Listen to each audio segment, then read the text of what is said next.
Hello everyone, welcome to crazy का trick. तो बहुत ही इंपॉर्टेंट क्लास मैं आप सबके लिए लेके आया हूँ, जहाँ पर हम डिस्कस करेंगे कि एआई के थ्रू किस तरह से हम जब कोई भी एग्ज़ाम की तैयारी करते हैं तो उसके लिए एक बेटर प्लान बना सकते हैं और स्ट्रेटेजी बना सकते हैं और टाइम टेबल बना सकते हैं। आज की क्लास में बेसिकली हम यही देखेंगे कि हम एक एग्ज़ाम को लेंगे, फोकस करेंगे उसके ऊपर और उसके लिए एक टाइम टेबल बनाएंगे एआई से।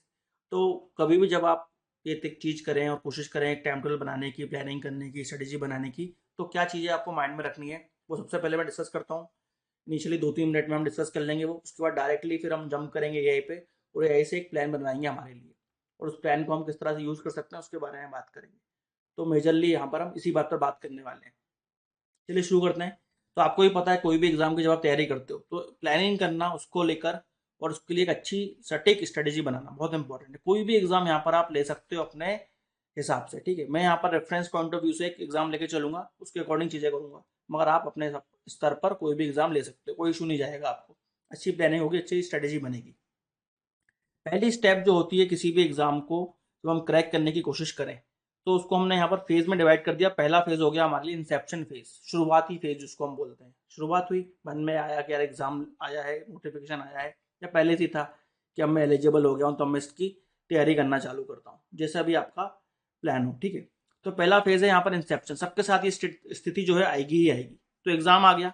अब कौन सा एग्जाम है यहाँ पर? यूपीएससी का एग्जाम। यूपीएससी में आपको पता हो तो प्री मेंस इंटरव्यू तीनों ही होता है, मगर अपन प्री को लेके चल रहे हैं फिलहाल। एकदम स्पेसिफिक जितना हो जाएंगे उतना अच्छा प्लान हमारे लिए बनता है। प्री की बात आ गई, ठीक है। तो प्री निकालना चाहता हूँ मैं। आप अपने मन में कोई भी एसएससी का हो, रेलवे का हो, पीसीएस किसी भी स्टेट का हो, यूपी का, बिहार का, एमपी का, राजस्थान का, जहाँ से भी आप हो, यूपीएसआई हो, दिल्ली पुलिस का हो, किसी भी लेवल का हो, ग्रुप डी का हो, या जैसे हम यूपीएससी का डिस्कस करने ही वाले हैं, तो किसी भी लेवल का कोई इशू नहीं जाएगा। पैटर्न आपको पता होना चाहिए आपके एग्जाम का। तो प्री की बात कर रहा हूँ यहाँ पर, तो मुझे पता है दो पेपर होते हैं, पेपर वन और paper two. Paper two basically GS का होता है। जीएस के अंदर 100 एमसीक्यू आते हैं, है ना। 2 मार्क्स मिलते हैं पॉजिटिव के लिए और नेगेटिव मार्किंग होती है 1/3। यहाँ पर पेपर टू हो गया सी सेट का। यहाँ पर क्या हुआ, 80 क्वेश्चन आ जाएंगे। हमें वही रीजनिंग आएगी, इंग्लिश आएगी, डिसीजन मेकिंग वाले क्वेश्चन आएंगे, लॉजिकल रीजनिंग, मेंटल एबिलिटी, इस टाइप के क्वेश्चन आते हैं।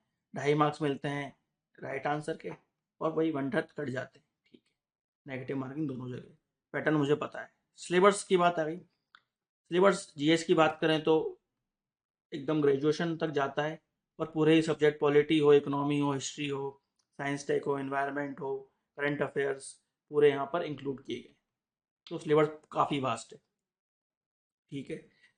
आपको भी आपके एग्जाम के बारे में पता होना चाहिए। ये सब जो क्वेश्चंस हैं ये आपको अपने आप से पूछने हैं, तभी आप एक अच्छी रणनीति प्लानिंग बना पाओगे, ठीक है। तो ऐसा नहीं है मुझे मेरे एग्जाम के बारे में पता है, आपको आपके एग्जाम के बारे में पता करना है, ठीक है। कोई भी एग्जाम की तैयारी करो ना, उससे पहले ये 5 क्वेश्चन तो अपने आप से पूछ ही लो। अब टाइम के यहाँ पर दो चीज़ें हैं। टाइम, एग्जाम में कितना टाइम बचा है।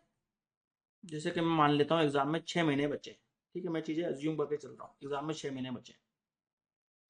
आपके एग्जाम में 6 महीने से कम भी हो सकते हैं, 4 महीने, 3 महीने, 2 महीने हो सकते हैं, या फिर 1 साल भी हो सकता है, आपके ऊपर है। और मैं कितना टाइम देने को रेडी हूँ। तो मैं दिन में बोल रहा हूँ कि मैं 6 घंटे से 8 घंटे के बीच ही पढ़ पाऊंगा भैया। मेरे पास और भी काम है तो मैं इतना ही पढ़ पाऊंगा। लेवल, एग्जाम का लेवल कैसा है। एग्जाम का लेवल यहाँ पर जैसे मुझे पता है यूपीएससी प्री का लेवल क्या है, काफ़ी टफ है। दो चीज़ों पर लेवल डिपेंड करता है, तो क्वेश्चन कैसा पूछा जा रहा है इस पर डिपेंड करता है, और उस पर भी डिपेंड करता है कि लोग कितने हैं, फॉर्म कितने लोगों ने भरा है, और फिर सीट्स कितनी है। दोनों के हिसाब से लेवल आता है। क्वेश्चन का लेवल टफ है तो आपको मतलब फाउंडेशन पे ही ज़्यादा काम करना पड़ जाएगा, और कंपटीशन का लेवल टफ है तो आपको प्रैक्टिस ज़्यादा करनी पड़ेगी, तो वो भी एक मैटर करती हैं चीज़ें। फिर आएगा सेकंड फेज हमारा, क्या है, रिहर्सल फेज। ये फेज है रिहर्सल। पहला था क्या, इंसेप्शन। आपने सोचा किसी एग्जाम के बारे में और उसके बारे में कुछ बेसिक चीज़ें, इन्फॉर्मेशन गैदर करी और वो लिख ली, अपने आप को पहचान लिया आपने और एग्जाम के बारे में पहचान लिया। अब आएगा सेकंड फेज, रिहर्सल। इस फेज में हमको ये पता चलेगा कि जो मैं हूँ और जो मेरा एग्जाम है, ठीक है, उससे मैं कितना दूर हूँ, कितना पास हूँ। वो जो डिस्टेंस आ जाएगा, है ना, कि यार इसको निकालने में इतनी मेहनत लगने वाली है, ये मुझे चल जाएगा पता मेरे रिहर्सल फेज में। तो ये सबको ही करना चाहिए, बहुत इंपॉर्टेंट। क्या करूंगा यहाँ पर, मॉक टेस्ट दूंगा। मॉक टेस्ट बेसिकली आप, सबसे अच्छा तरीका तो यही है कि जो पीवाई क्यू है पिछले साल के, एटलीस्ट एटलीस्ट बता रहा हूँ मैं, यूपीएससी में तो 5 साल के पेपर और दूसरे एग्जाम में शिफ्ट वाइज चलता है, तो एटलीस्ट 10 से 20 शिफ्ट के पेपर, या 10 से 20 मॉक बोल देते हैं, 10 से 20 मॉक दे दो आप, ठीक है। आप दो, उसके बाद आपका स्कोर नोट करना है।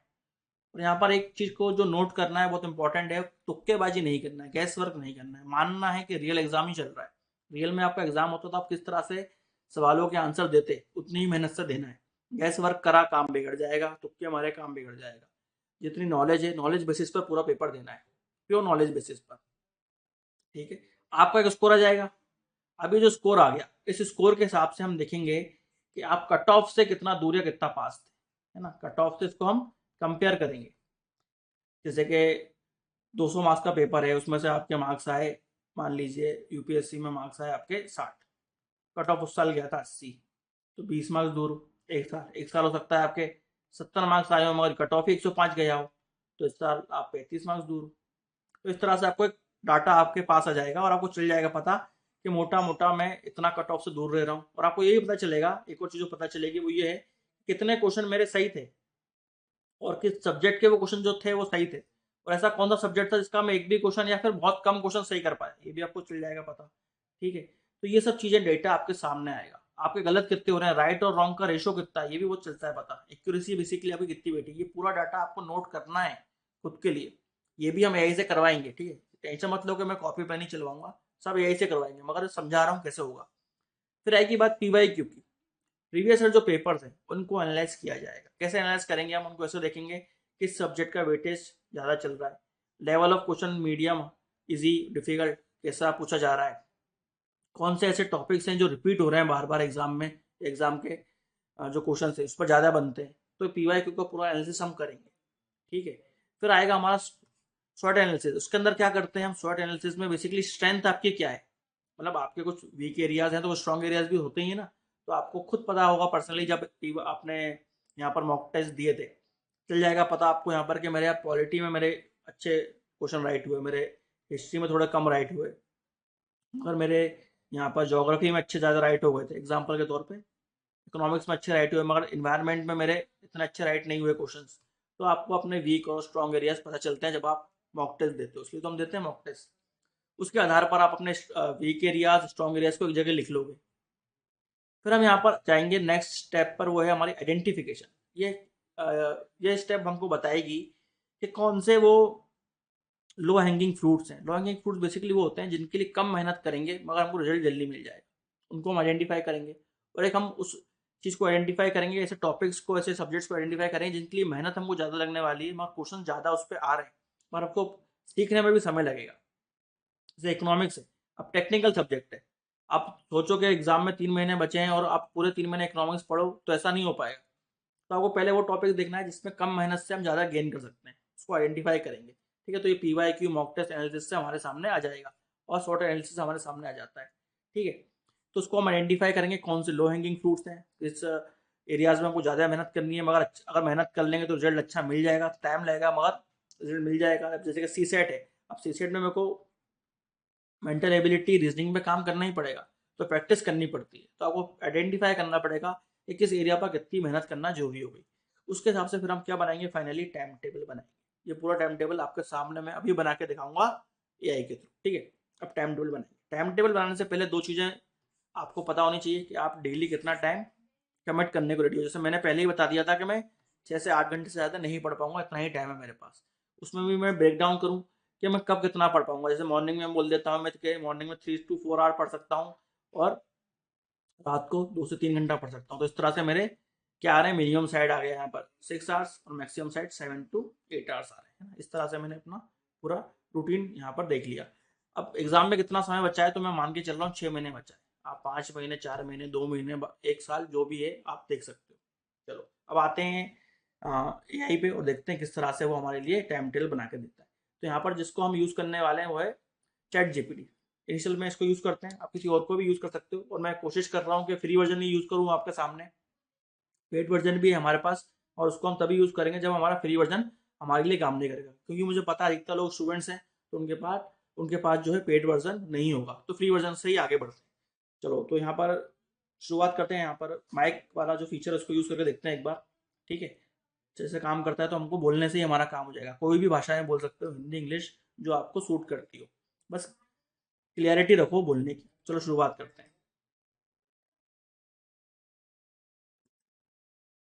हेलो चैट जीपीटी, मैं एक स्टूडेंट हूँ और मुझे एक टाइम टेबल बनाना है मेरे एग्जाम्स को टारगेट करते हुए। क्या आप मेरी हेल्प करोगे?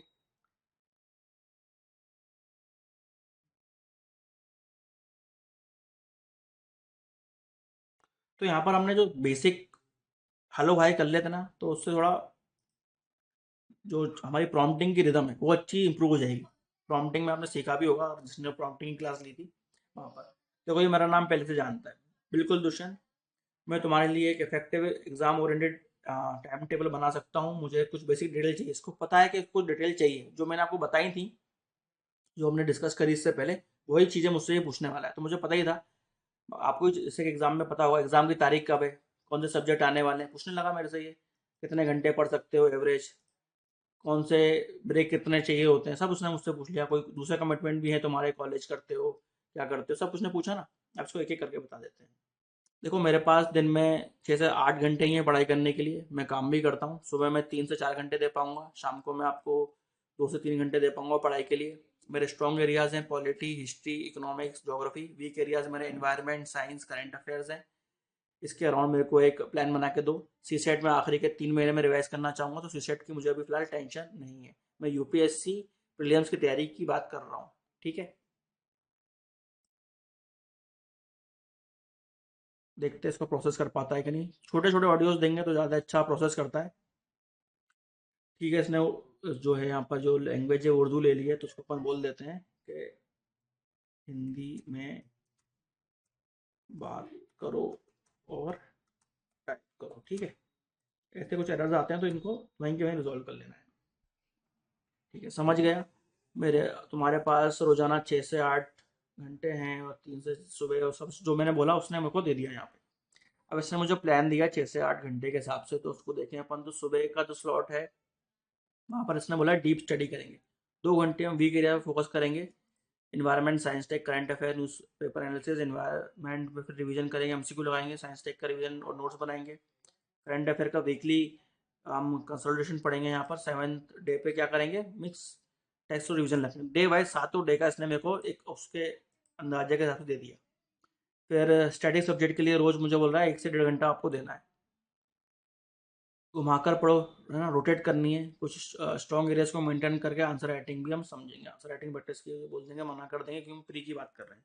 तो आंसर राइटिंग करके क्या करूंगा मैं अभी, लाइट एंड रिवीजन। शाम को 2 घंटे का स्लॉट दिया इसने मेरे को। ठीक है, तो दिन के इसने मेरे 3 घंटे ऐसे बांटेंगे। 2 घंटे वीक एरियाज के लिए, और सुबह 1 से 1.5 घंटा मैं स्टडी सब्जेक्ट को दूंगा। फिर शाम को जो 2-3 घंटे हैं, वहाँ पर मैं जो मॉर्निंग में पढ़ा हुआ था उसको रिवाइज करूंगा, नोट्स बनाऊंगा शॉर्ट में।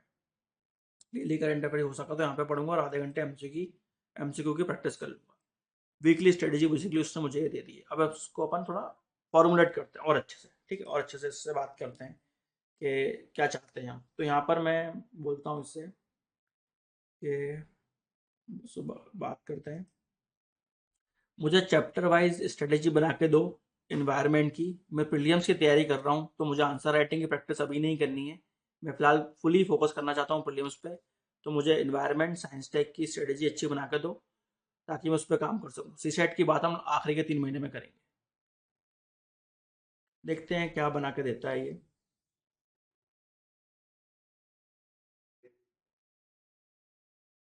फिटनेस से हिंदी।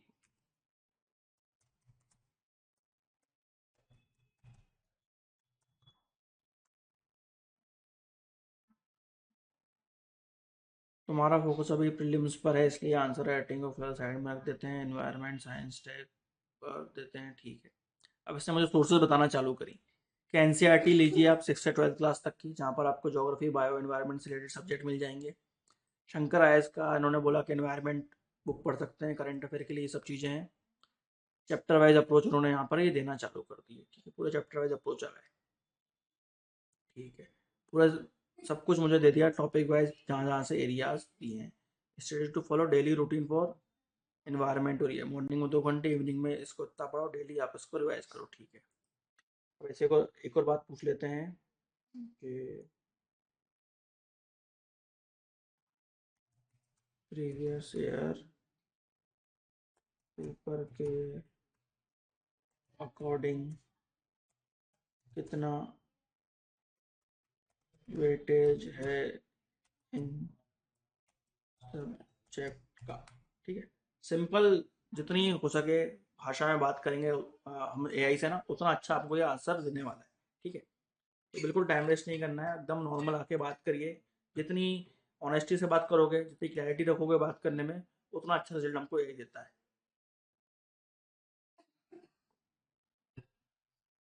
चलो, तो यहाँ पर उन्होंने बताया कि लगभग 12 से 15 क्वेश्चन तो आते ही आते हैं, बीच में बढ़ गए थे 18 से 20 भी आए। साइंस टेक में भी लगभग 10 क्वेश्चन आ ही रहे। कंबाइंड शेयर यहाँ पर उसने इतना बता दिया। टेक अवे ये हो गया कि चूंकि तुम्हारी वीक एरियाज हैं, अगर तुम्हें सिर्फ इन्हें स्ट्रॉन्ग कर लो तो तुम्हारा कट ऑफ स्कोर पार हो जाएगा, क्योंकि बाकी एरियाज तो अपने स्ट्रॉन्ग अपन मान के चल रहे हैं। यहाँ पर तो अपन मॉक टेस्ट देंगे तो चल जाएगा पता सही में स्ट्रॉन्ग है कि नहीं है। ठीक है, बोल देते हैं इसको। ठीक है, वीकली शेड्यूल बना दो। वीकली शेड्यूल बना के देगा यहाँ पर हमको अभी, तो उसको एक बार देख लेते हैं। 6 से 8 घंटे का वीकली शेड्यूल बन गया हमारा। मंडे का ये है, ये है। ठीक है, रोज दे दिया इसने। अब इसको मैं बोलता हूँ कि मुझे मुझे गूगल कैलेंडर में गूगल कैलेंडर के फॉर्मेट में दे दो। ये गूगल कैलेंडर के फॉर्मेट में दे दो। देखो, गूगल कैलेंडर के फॉर्मेट में इसलिए मांग रहे हैं ताकि हमारे मोबाइल में ये चीज़ आ जाए, ये हमारे साथ रहेगा। और इतना टाइम वेस्ट अगर हम कहीं करेंगे तो मोबाइल में ही करने वाले हैं। वहाँ नोटिफिकेशन आ जाएगा कि मेरा ये पढ़ने का समय है, ये मेरा ब्रेक का समय है। तो ऑर्गेनाइज वे में हमारे सामने आ जाएगा, कब तक मैं पेन पे लिखूंगा या इन चीज़ों में लिखूंगा।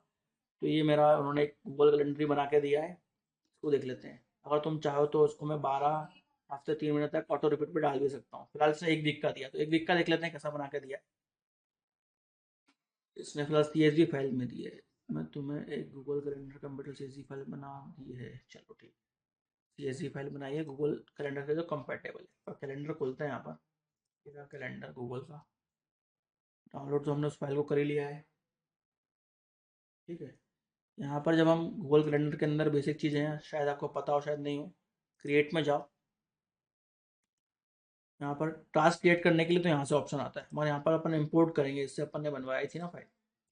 तो सेटिंग्स में आप जाओगे ना, यहाँ पर एक फीचर आता है इंपोर्ट का और एक्सपोर्ट का। तो यहाँ पर इंपोर्ट में आए, अपन फाइल को इंपोर्ट करते हैं। यहाँ पर सिलेक्ट फाइल फ्रॉम कंप्यूटर बोल रहा है, तो एक फाइल सेलेक्ट कर लेते हैं। डाउनलोड्स में गए तो फाइल रखी है, इसको देखते हैं कर पाता है कि नहीं। इंपोर्ट दबाते हैं, बोल रहा है कि 14 इवेंट्स इसने इंपोर्ट किए हैं। ठीक है, अब अपने ये कैलेंडर पे देखना चालू होगा। देखिए, तो मंडे से बेसिकली इन्होंने, मुझे लगता है कि मंडे से इन्होंने हाँ कर दिया, मंडे से कर दिया था वीकली टाइम टेबल।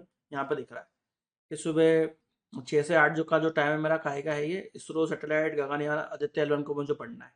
और यहाँ पे इन्वायरमेंट में क्या पढ़ना है मुझे, basic of ecology, eco system, food chain, biochemical cycles को पढ़ना है। ठीक है, एक और बहुत अच्छी बात इसकी ये है कि आप किसी भी इवेंट पे जब यहाँ पर क्लिक करते हो ना, तो उस क्लिक के एडिट पे जा सकते हो। चाहो तो आप टॉपिक चेंज कर लो। नोटिफिकेशन की बात है, ये बहुत इंपॉर्टेंट है कि 30 मिनट पहले मुझे नोटिफिकेशन आएगा। मैं चाहता हूँ 30 मिनट पहले, वो ज़्यादा जल्दी हो गया, 30 नहीं, मुझे इसको 10 कर देते हैं। 10 मिनट पहले मुझे नोटिफिकेशन आ जाया करेगा। आप चाहते हो आपको 2 नोटिफिकेशन आए तो ऐड नोटिफिकेशन कर दो, एक 10 मिनट पहले आ जाएगा, एक 15 मिनट पहले आ जाएगा, या फिर एक आधे घंटे पहले, एक 10 मिनट पहले, ऐसा भी कर सकते हैं। सेव कर लिया। तो ये मेरा टाइम टेबल वीकली तो उन्होंने बना ही दिया है ना। वीकली टाइम टेबल बन गया हर तारीख का मेरे पास। अब इसको मैं चाहता तो बोल देता भैया महीने भर का भी दे दो या फिर 3 महीने का भी दे दो, तो एक मुझे स्ट्रक्चर भी आ गया और मुझे नोटिफिकेशन भी आएगा जो मुझे रिमाइंड करेगा कि मेरा पढ़ने का समय है, ये टाइम मैंने पढ़ाई के लिए निकाला है, खुद से कमिटमेंट किया, तो मुझे ऐसा करूँ। तो इस तरह से हमारा एक टाइम टेबल बन सकता है। जाहिर सी बात है कि थोड़ा और हम समय देते तो एक अच्छा टाइम टेबल और बना सकते थे, मगर मोटा मोटा हमको समझ में आ गया कि किस तरह से बेसिकली ये चीज़ें काम करती हैं ना। तो वो समझना हमारे लिए इम्पोर्टेंट था। तो आपको बेसिकली यही करना है कि ऑनेस्टी से कुछ क्वेश्चंस के आंसर दो। जो पहला फेज है इंसेप्शन फेज, वहीं पे आपकी बहुत सारी चीज़ें क्लियर हो जाती हैं। उस समय ही आपको डिसाइड करना है कि एग्ज़ाम का जो तरीका है वो क्या होने वाला है। पैटर्न आपको पता होना चाहिए, सिलेबस पता होना चाहिए, कितना टाइम लगता है एग्ज़ाम को क्रैक करने के लिए। वो कुछ भी हो, मगर आपके पास कितना समय वो इम्पोर्टेंट है। आप कितना समय दे सकते हो एग्ज़ाम को, की जो डेट है उसमें कितना समय बचा है, ये दोनों टाइम बहुत इंपॉर्टेंट है। और आपका क्या लेवल है, एग्जाम का क्या लेवल है, उसमें कितना गैप आ रहा है, वो कौन बताएगा हमको, रिहर्सल बताएगी। उस रिहर्सल में हमको चल जाएगा पता कि हम एग्जाम से कितना दूर है। अब मान लो मेरे कट ऑफ से मार्क्स आ रहे हैं, कट ऑफ 80 जा रहे हैं और मेरे मार्क्स 20 आ रहे हैं, तो पहली चीज़ तो मुझे समझ में आती है कि बहुत ज़्यादा मुझे मेहनत करनी है, बहुत ज़्यादा मुझे मेहनत करनी ही पड़ेगी। आप रियलिटी में इतना दूर हो, अब आपकी यही मदद करे कि इंसान मदद करे, वो अलग मैटर है, मगर आपको पता तो चलना चाहिए ना कि आप कितना दूर हो। तो रिहर्सल वाला फेज बहुत इंपॉर्टेंट है। पूरा एनालिसिस यहाँ पर हम कर लेंगे। ये हमको हमारा जो बोलते हैं ना आईना दिखाना, ये हमको हम आईना दिखा देगा कि भैया देखो ये इस वक्त आपका लेवल चल रहा है, एग्जाम का लेवल यहाँ चल रहा है, इतना गैप आ रहा है, देखो कर पाओगे कि नहीं कर पाओगे। ठीक है, तो ऑनेस्टी से आगे बढ़ना पड़ेगा आपको। उसके बाद टाइम टेबल बना लिया हमने, फिर आता है तीसरा सबसे इंपॉर्टेंट फेज जो है एक्शन फेज। एक्शन फेज में क्या करना है, तीन चीजें बस साथ रखनी है अपने। कमिटमेंट, जो मैंने टाइम टेबल बना लिया खुद के लिए, खुद से बनाया, उसको ही अगर मैं फॉलो नहीं कर पाऊँ तो मैं क्यों तैयारी कर रहा हूँ। फिर मोटिवेशन यहाँ पर आपको हाई रखना ही पड़ेगा, भले लो मार्क्स आए आपके। मोटिवेशन आपका हाई नहीं है तो आप रोज ही हार रहे हो। मोटिवेशन तो एक ही है, आपने एग्जाम के लिए कमिटमेंट किया है तो आप पहले से ही सेल्फ मोटिवेटेड होने चाहिए। आप किसी और के लिए ये चीज़ नहीं कर सकते, आपको खुद से मोटिवेशन जनरेट करना पड़ेगा। और रिजिलियंस, बहुत आपके पास ऐसे मौके आएंगे जब आप अपने टाइम टेबल को ब्रेक कर सकते हो, ब्रेक ले सकते हो। किसको पता चल रहा है, किसी को पता नहीं चलेगा। आपका टाइम टेबल आपने नहीं पढ़ा तो नहीं पढ़ा, यही भी आपको क्या ही कर लेगा, तो उसमें कोई कुछ नहीं कर सकता। तो आपको ही अपने बोलते हैं दृढ़ शक्ति, इच्छा शक्ति दृढ़ होनी चाहिए, वैसा बना के रखना पड़ेगा। ये एक्शन फेज है। कमिटमेंट, मोटिवेशन, रिजिलियंस, ये तीनों जिसके स्ट्रांग होंगे वही बच्चा आगे जाके पढ़ पाएगा। और ये टाइम टेबल के भी कंप्लीट करेगा, बाकी टास्क भी कंप्लीट करेगा, इंप्रूवमेंट भी दिखाएगा। तो और भी जो चीज़ें होती हैं उसको हम ऑब्वियसली नेक्स्ट फेज में डिस्कस करेंगे। और फिलहाल हमने आज सीख लिया कि किसी भी एग्जाम को जब हम टारगेट करते हैं तो शुरुआत हमारी कैसी होनी चाहिए। जो पहला फेज ही है और पहली स्टेप जिसको हम बोल सकते हैं जब हम किसी एग्जाम को टारगेट करते हैं, ये हमको माइंड में रखनी है उस समय। ये चीज़ें करेंगे, टाइम टेबल बनाएंगे, फिर उसको फॉलो करेंगे। ठीक है, तो मेरे को लगता है आपको समझ में आ गया होगा टाइम टेबल कैसे बनाना है, और उस टाइम टेबल को इंटीग्रेट करना है गूगल से, कैलेंडर से कर लो तो अच्छी बात है। और इसे पूरा काम हमने फ्री में करा और किस तरीके से करा ये हमने करके भी देख लिया। अब आपको अपने पर्सनल स्तर पर करके देखना है, ये पहला टास्क आपका हो जाता है यहाँ से। एटलीस्ट एक वीक का टाइम टेबल तो बना के देखो और फॉलो करके देखो, रिजल्ट्स आपके सामने आएंगे धीरे धीरे। अब नेक्स्ट फेज में हम समझेंगे कि पढ़ाई कैसे करनी है, पीवाईक्यू एनालिसिस कैसे कराया जाएगा क्वेश्चन पेपर का, उसको हम देखेंगे अगली क्लास में। जो प्रीवियस ईयर क्वेश्चन है उसको कैसे एनालाइज कराया जाए एआई के थ्रू। ठीक है, तो मिलते हैं नेक्स्ट क्लास में, जब तक के लिए bye bye and take care.